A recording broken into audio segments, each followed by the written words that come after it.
wannan sallan nafila ne wanda ake yin ta a cikin daren Alhamis.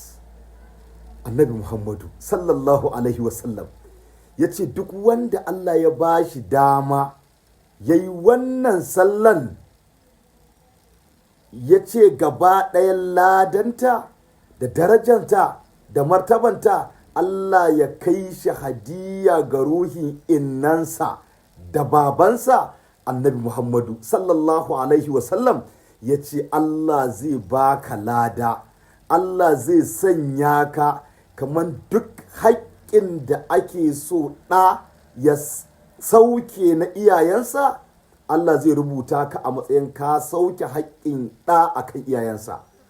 Sannan Annabi Muhammadu sallallahu alaihi wasallam ya ce kuma Allah subhanahu wa ta'ala zai baka lada, zai baka daraja irin ladan da aka ba shahidai da siddiƙai, in ji manzon Allah sallallahu alaihi wasallam. Wannan sallah ana yin ta ne raka'a biyu tsakanin magariba da isha'i na daren Alhamis.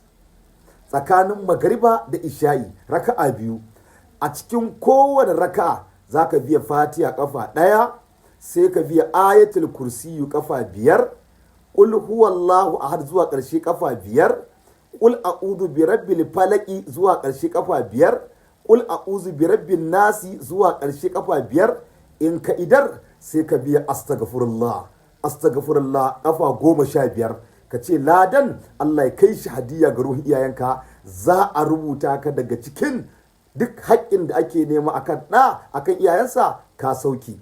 Allah ka bar mu da Annabi Muhammadu, Allah ka biya